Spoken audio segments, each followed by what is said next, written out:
தமிழ் சொந்தங்களுக்கு வணக்கம். இது உங்கள் தாயம்மா சேனல். 10 டேஸாக என்னால் வீடியோ போட முடியல. ஆஃபீஸ் ஒர்க்கில் கொஞ்சம் பிஸியாக இருந்துட்டேன். என்னோடய சேனல் ஆரம்பித்ததுலேருந்து இப்போ வரைக்கும் 1 lakh வியூவர்ஸ் எனக்கு கிடச்சிருக்காங்க. அதுக்கு எல்லாருக்கும் நான் தேங்க்ஸ் சொல்லிக்கிறேன். இப்போ 1 lakh and 10,000 வியூவர்ஸ் எனக்கு கிடச்சிருக்காங்க. இன்னொரு குட் நியூஸ் என்னென்னா 500 சப்ஸ்கிரைபர் ரீச் ஆனதுக்கும் 3000 வாட்ச் ஹவர் ரீச் ஆனதுக்கும் எனக்கு அப்ளை நவ் அப்படின்னு சொல்லிட்டு ஒரு ஆப்ஷன் வந்துருந்துச்சு. அது என்னென்னா யூடியூப் பார்ட்னர் ஆகிறதுக்காக அதை ஓப்பன் பண்ணியிருந்தாங்க. அப்போ நான் அதை அப்ளை பண்ணேன். அப்ளை பண்ணும்போது அதில் நிறைய டீட்டெயில்ஸ் கேட்டிருந்தது, அட்ரஸ் எல்லாமே கேட்டிருந்துச்சு. நான் கொடுத்துருந்தேன். அதில் 3 ஸ்டெப்ஸ் கொடுத்துருந்தாங்க. அதில் ஒவ்வொரு ஸ்டெப்பாக நான் போயிட்டுருந்தேன்.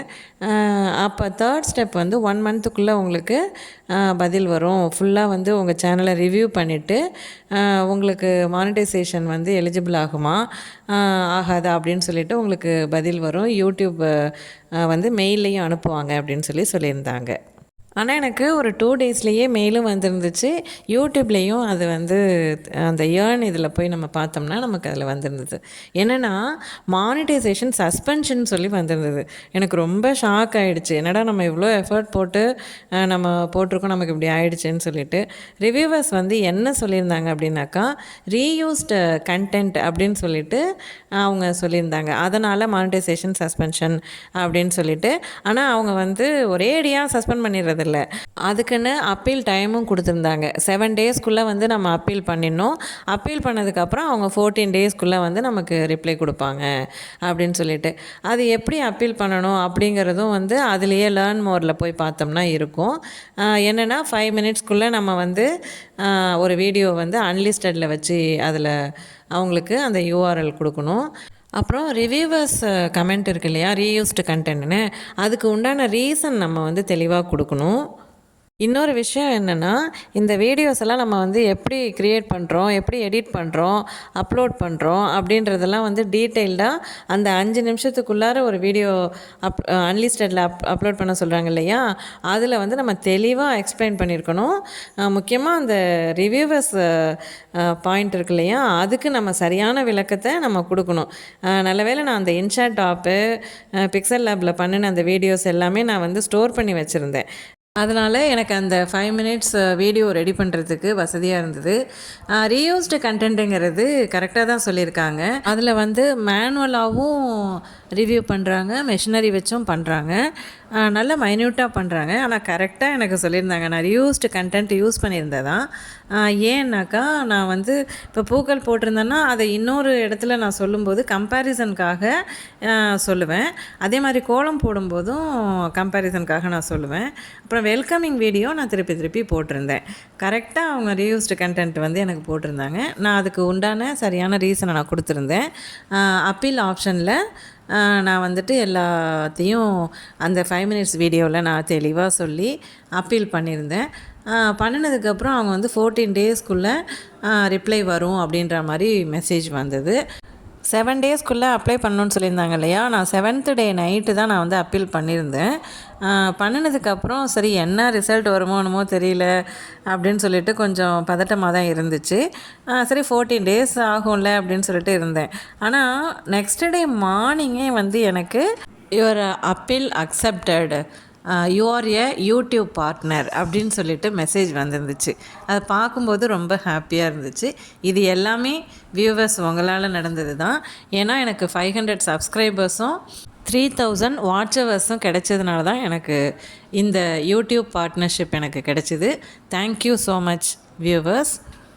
ஆனாலும் எனக்கு மானிட்டைசேஷன் இப்போ வராது. ஏன்னாக்கா அதுக்கு ஒரு எலிஜிபிலிட்டி இருக்குது. அதாவது 1000 சப்ஸ்கிரைபர்ஸும் 4000 வாட்ச் ஹவர்ஸும் வரணுன்ட்டு. எனக்கு 4000 வாட்ச் ஹவர்ஸ் வந்துருச்சு. 1000 சப்ஸ்கிரைபர்ஸ் எப்போ வருமோ அப்போ எனக்கு மானிட்டைசேஷன் எலிஜிபிள் ஆகிடும். இப்போ எனக்கு 824 சப்ஸ்கிரைபர்ஸ் இருக்காங்க. நான் 1000 சப்ஸ்கிரைபர்ஸ் வரைக்கும் நான் வெயிட் பண்ணுவேன். ஓகே சொந்தங்களே, நீங்களும் யூடியூப் பார்ட்னர் ஆகலாம். எந்த சிரமமும் கிடையாது. அதனால தான் நான் இந்த வீடியோவில் இது எல்லாத்தையுமே நான் உங்களுக்கு சொன்னேன். அதுக்கப்புறம் இந்த வீடியோ கடைசியில் என் வாழ்க்கையிலேயே வந்து ஒரு மகிழ்ச்சியான ஒரு தருணம் வந்து நடந்துச்சு. அதை நான் உங்களோட பகிர்ந்துக்க போகிறேன். அப்படியே நம்ம இயற்கை காட்சிகளை கண்டு மகிழ்ந்தபடி நம்ம போயிட்டுருப்போம். நான் வந்து அலுவல் காரணமாக வேதாரண்யம் போனேன். அப்படி போகும்போது இடையில வந்து செம்போடை, தோப்புத்துறை அந்த மாதிரி ஊருக்கெல்லாம் நான் போனேன். குரவப்புலம், கத்தரிப்புலம் அந்த மாதிரி ஊருக்கெல்லாம் போனேன். அங்கே உள்ள இயற்கை காட்சிகளை ரசித்தபடி நம்ம போவோம். ஃபஸ்ட்டு வேதாரண்யம் கோயிலில் வந்து இந்த மரம், இந்த பழம் பார்த்தோம். இதுதான் வந்து நாவல் பழம். ஏற்கனவே நான் பூக்கள் பற்றி ஒரு வீடியோ போட்டிருக்கேன். அதில் வந்து கிட்டத்தட்ட ஒரு 32 பூக்கள் பற்றி நான் சொல்லியிருக்கேன். அதில் இந்த நாவல் பழத்துடைய பூவும் எப்படி இருக்குன்றதை நான் போட்டிருக்கேன். நீங்கள் வந்து அந்த வீடியோ பார்க்கணுன்னா மேலே தெரிய ஐகார்டை கிளிக் பண்ணிங்கன்னா அந்த வீடியோவையும் நீங்கள் பார்க்கலாம். இப்போ வந்து அந்த பூக்கள் எப்படி பழுத்திருக்கு பாருங்கள். வேதாரண்யம் கோயிலில் இந்த பழம் வந்து நான் பார்த்தேன். எப்படி அசைஞ்சு ஆடுது பாருங்கள். கொத்து கொத்தாக இருக்கும். இந்த பழங்கள் வந்து ரொம்ப உடம்புக்கு நல்லது. சர்க்கரை நோய்க்கு அந்த விதைகள் வந்து ரொம்ப நல்லது அப்படின்னு சொல்கிறாங்க. அப்போது அந்த மரத்தில் வந்து 2-3 பசங்க வந்து இந்த பழங்களை பறிச்சிட்டு இருந்தாங்க. எனக்கும் கொஞ்சம் கொடுத்தாங்க. நான் வீட்டுக்கு எடுத்துகிட்டு வந்து நல்லா கழுவிட்டு லைட்டாக உப்பு போட்டு குலுக்கி வச்சிட்டோம்னா அது இன்னுமே கொஞ்சம் நல்லா டேஸ்ட்டை அதிகப்படுத்தி கொடுக்கும். எனக்கு வந்து சின்ன வயசில் இந்த பழம் சாப்பிட்ருக்கேன். இப்போ விற்கிறதெல்லாம் வந்து கொஞ்சம் சீமை நாவல் பழம். இது வந்து கிராமங்களில் மரத்தில் இயற்கையாக கிடைக்கிறது. இது வந்து ரொம்ப உடலுக்கு நல்லது. இப்போ நம்ம நாவல் பழம் பார்க்கும்போது இன்னொரு விஷயத்தையும் நம்ம பார்க்கணும் இல்லையா? அந்த மரம் வந்து அடர்ந்து இவ்வளோ பழங்கள் இருக்குது. இதை வந்து எதெல்லாம் சாப்பிடும் அப்படின்னு நம்ம பார்க்கலாம். பழந்தின்னி வவ்வால் பார்த்துருக்கீங்களா? இது வந்து நான் தோப்புத்துறையில் வந்து ஒரு ஆலமரம் பார்த்தேன். அதில் பாருங்கள் கருப்பு கருப்பாக தெரியுது இல்லையா? அது வந்து கிட்டத்தட்ட ஒரு 2 கிலோ இருக்குமா ஒரு வவ்வால்.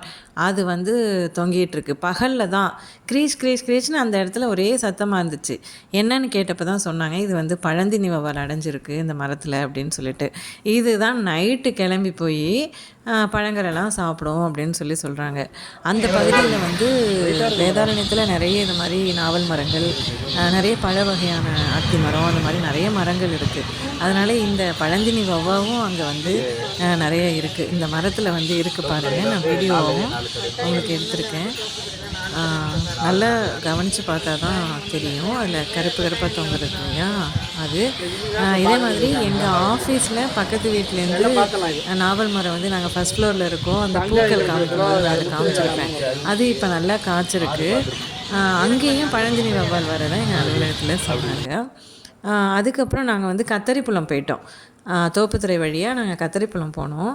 அங்கே பார்த்திங்கன்னா ஒரு வீட்டு தோட்டத்தில் மாமரம் நிறைய வச்சுருந்தாங்க. அதுக்கப்புறம் சவுக்கு மரம், தென்னை மரம் எல்லாமே நிறையா இருந்துச்சு.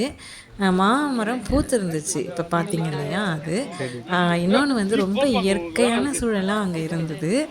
சரி, நான் பார்த்து அனுபவித்ததை நீங்களும் அனுபவிக்கணும்னு சொல்லிட்டு தான் நான் வீடியோ எடுத்தேன். நிறைய ஆட்டுக்குட்டி அந்த வீட்டில் வளர்த்தாங்க. அவ்வளோ பெரிய ஏரியா அவங்க வச்சுருக்காங்க. ஆனால் ஒரு கூரை வீட்டுக்குள்ளே தான் அவங்க இருக்காங்க. நிறைய அந்த மரங்களே வந்து அவங்களுக்கு நிறைய வந்து பணம் சேர்த்து கொடுக்கும். இது வந்து சவுக்கு மரம் நல்லா காய்ச்சிருந்துச்சு. சவுக்கங்காய் நீங்கள் பார்த்துருக்க மாட்டீங்க.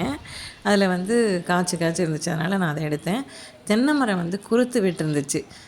கொஞ்சம் வெயில் அதிகமாக இருந்ததுனால கிளாரிட்டி சரியாக இல்லை. அது பாருங்கள், இந்த ஆடு வந்து அந்த மாமரத்தோடைய கிளைகள் வந்து தழைஞ்சு இருந்துச்சு. அந்த கிளைகளை வந்து அது ஜம்ப் பண்ணி சாப்பிட்றது அவ்வளோ அழகாக இருந்துச்சு. நான் எடுக்கிறதுக்குள்ளே அது இறங்கிருச்சு. அந்த ஆடு தாவி இருந்தது கீழே வந்துருச்சு. நீங்கள் வந்து 2018 வந்து கஜா புயல் கேள்விப்பட்டிருப்பீங்க. வேதாரண்யத்தில் வந்து இந்த மாதிரி சவுக்கு மரம் வந்து நிறையா இருக்கும். மாமரம் நிறையா இருக்கும். நிறைய பழ வகைகள், பணப்பயிர்கள் இங்கே நிறையா இருக்கும்.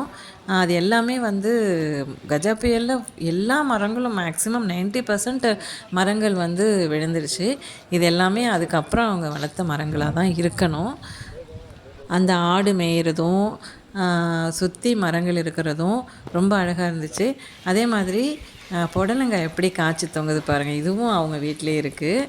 இன்னும் அவங்க வீட்டு தோட்டத்தில் வேறு என்னென்னலாம் வச்சுருக்காங்கன்னு தெரியல. எனக்கு கண்ணில் பட்டதெல்லாம் நான் வந்து வீடியோ எடுத்துட்டேன். அந்த வீட்டில் வந்து அவங்களுக்கு சமையலுக்குன்னு அவங்க வெளியிலேயே வந்து எதுவும் வாங்க வேண்டாம் போல். கீரைகள்லேருந்து புடலங்காயிலேருந்து மாங்காயிலேருந்து தேங்காயிலேருந்து எல்லாமே அவங்களுக்கு வீட்டிலையே கிடச்சிடுதுங்க. எல்லாமே இயற்கை உரத்தில். ஏன்னா ஆடு மாடெல்லாம் இருக்கு இல்லையா, இயற்கை உரத்துலேயே கிடச்சிடுது. இப்போ நாம் அங்கேருந்து கிளம்பிட்டோம். அங்கேருந்து வரும்போது நிறைய இயற்கையாக அந்த 2 பக்கத்துலேயும் வந்து மரங்கள் இருந்தது. என்னென்ன மரங்கள் மெயினாக இருந்துச்சுன்னா, மாமரம், வேலி பக்கத்தில் வந்து கிழுவ மரம்னு சொல்லுவாங்க, அது நிறையா இருந்துச்சு. புளிய மரம், எல்லாமே வந்து தழைஞ்சு ரொம்ப பெரிய பெரிய மரமாக இருந்தது. அதே மாதிரி சவுக்கு போட்டிருந்தாங்க நிறைய இடத்துல. சவுக்கு தோப்பு, தென்னந்தோப்பு, இதெல்லாம் பார்க்க முடிஞ்சிச்சு. அதனால் அந்த வழியாக வர்றதே வந்து கொஞ்சம் இயற்கையோடு ஏய்ந்து நம்ம வரதா தெரிஞ்சிச்சு. அதனால தான் நான் அப்படியே எடுத்திருக்கேன். நம்ம இந்த வழியாக வந்து செம்போடைன்னு ஒரு ஊரில் நம்ம ஏறுவோம். ஏன் வந்து அந்த ஊருக்கு செம்போடைன்னு பேர் அப்படின்னாக்கா, செம்போடை அப்படின்ற ஒரு ஓடை வந்து அந்த வழியாக போயிட்டுருக்கு. நான் வந்து அங்கே தான் போகிறோம். போகிற வழியெல்லாம் நீங்கள் அப்படியே இயற்கையை ரசிச்சுட்டே வாங்க. நான் அது வரைக்கும் செம்போடை பற்றியும் என்னுடைய என்ன வந்து அந்த மகிழ்ச்சியான தருணங்கிறத பற்றியும் நான் உங்களுக்கு பகிர்ந்துக்கிறேன். எனக்கு வந்து சின்ன வயசுலேருந்தே புத்தகங்கள் படிக்கிறதுல வந்து ரொம்ப ஆர்வங்க. என்னுடைய கல்லூரி காலங்களில் காலேஜ் மேகசின் இருக்கும் இல்லையா, அதில் வந்து கவிதை போட்டிகள், கட்டுரை போட்டி, இதிலெல்லாம் நான் கலந்துக்குவேன். அதில் வந்து ஃபஸ்ட் ப்ரைஸு இல்லை செகண்ட், தேர்ட் ஏதோ ஒரு ப்ரைஸ் வாங்கியிருப்பேன். அந்த கவிதை கட்டுரைகளை வந்து மேகசினில் வரும். அந்த மாதிரி நான் கொஞ்சம் எனக்கு ஆர்வம் ஏற்பட்டுச்சு. நான் நிறைய கதை புத்தகங்களும் படிப்பேன். கல்கி, ஜெயகாந்தன் சார், அது மாதிரி நிறைய பேரோடைய கதை புத்தகங்கள் படிப்பேன். பொன்னியின் செல்வன் வந்து எனக்கு ரொம்ப பிடிச்ச புதினம். இப்போ நான் நாகப்பட்டினத்தில் இருக்கிறதுனால பொன்னியின் செல்வனில் வரக்கூடிய அந்த கோடியக்கரை, புத்த விகாரம், கோடியக்காடு, அந்த மறைந்த மண்டபம், இது எல்லாமே நான் வந்து பார்த்துட்டேங்க.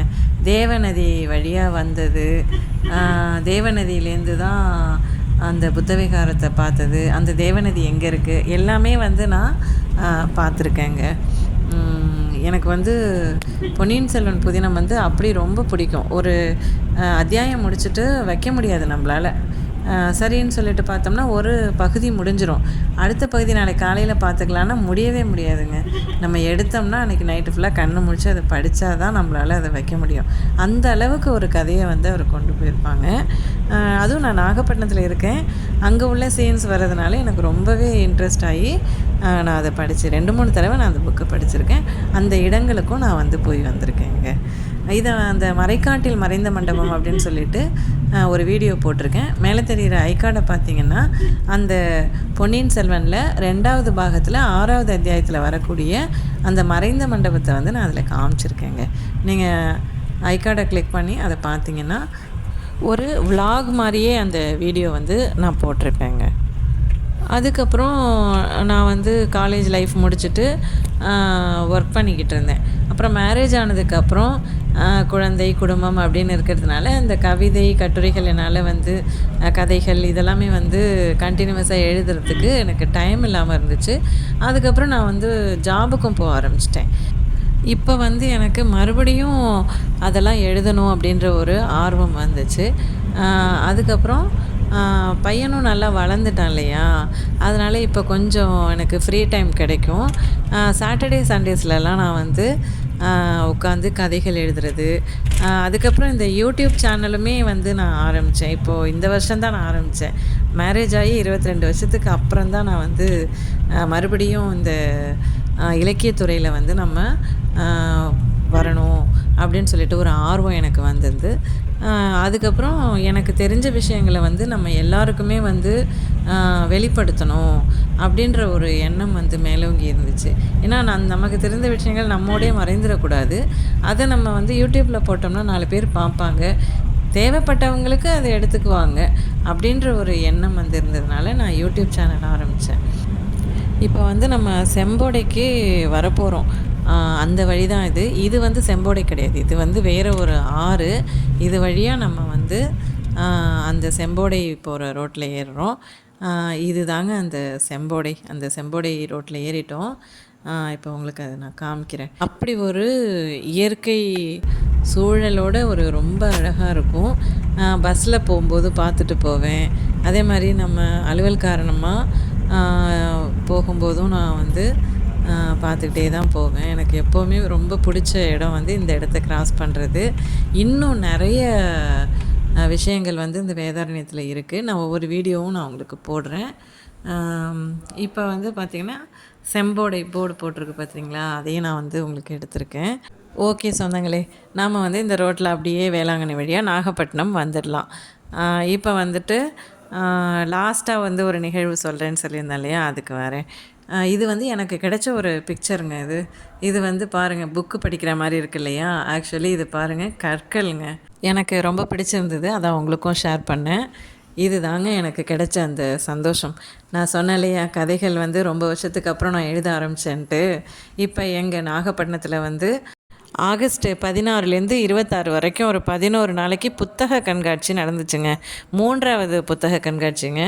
இந்த வருஷம் வந்து நாகப்பட்டினம் மாவட்டத்தில் உள்ள எழுத்தாளர்களுடைய சிறுகதை தொகுப்பை வந்து மாவட்ட நிர்வாகமே வந்து வெளியிட்டிருந்தாங்கங்க. அதை வந்து நான் பேப்பரில் பார்த்துட்டு நானும் வந்து ஒரு கதை வசந்த கால மலர்கள் அப்படின்னு சொல்லிட்டு எழுதியிருந்தேங்க. என்னுடைய அந்த கதையும் வந்து அந்த மாவட்ட நிர்வாகம் வெளியிட்ட சிறுகதை தொகுப்பில் இடம்பெற்றிருந்துச்சுங்க. 30 எழுத்தாளர்கள் எழுதிய அந்த புத்தகத்தில் என்னோடதும் இடம்பெற்றிருந்துச்சுங்க. இன்னொரு முக்கியமான விஷயம் என்னென்னா, அதில் முதல் கதை வந்து நாகப்பட்டினம் மாவட்டத்தை சேர்ந்த நம்மளுடைய முத்தமிழ் அறிஞர் கலைஞர் கருணாநிதி அவர்களுடைய குப்பை தொட்டி அப்படின்ற சிறுகதை தாங்க அதில் இடம்பெற்றிருந்துச்சு. என்னோடய கதை வந்து 22வது இதில் வசந்த கால மலர்கள் அப்படின்னு சொல்லிட்டு வெளியிட்டிருந்தாங்கங்க. எங்களை வந்து ஊக்குவிக்கிற விதத்தில் சிறுகதை எழுதிய எங்களுக்கு பாராட்டு பத்திரமும் கேடயமும் 2 புத்தகம் அடங்கிய ஒரு கிஃப்ட்டும் 5000 ருபீஸ்க்கான செக்கும் மாவட்ட நிர்வாகத்தின் சார்பில் எங்களுக்கு கடைசி நாள் விழாவில் மதிப்பிற்குரிய மாவட்ட ஆட்சியர் மற்றும் கீழ்வேலூர் சட்டமன்ற உறுப்பினர் எழுத்தாளரும் கூட அவர் மதிப்பிற்குரிய நாகை மாலி அவர்களும் வழங்கினார்கள். அந்த நிகழ்ச்சியில் வந்து நிறைய சிறுகதை எழுத்தாளர்களை வந்து சந்திக்க நேர்ந்துச்சு. அப்போது என்னுடைய கணவரும் என்னுடைய மகனும் வந்து கூட வந்திருந்தாங்க. எனக்கு வந்து ரொம்ப நெகிழ்வான தருணமாக அது இருந்துச்சு. ரொம்ப மகிழ்ச்சியாக இருந்தது. என்னுடைய இந்த மகிழ்ச்சியை வந்து உங்களோட பகிர்ந்துக்கணும்னு நான் நினச்சேன். அதனால தான் நான் உங்ககிட்ட வந்து ஷேர் பண்ணியிருக்கேன். நன்றி சொந்தங்களே. என்னுடைய எல்லா வீடியோஸையும் பார்க்குறதுக்கு மறக்காமல் என்னை சப்ஸ்கிரைப் பண்ணுங்கள். பிடிச்சிருந்ததுன்னா லைக் பண்ணுங்கள், ஷேர் பண்ணுங்கள் அண்ட் கமெண்ட் பண்ணுங்கள். நன்றி சொந்தங்களே. தேங்க்யூ.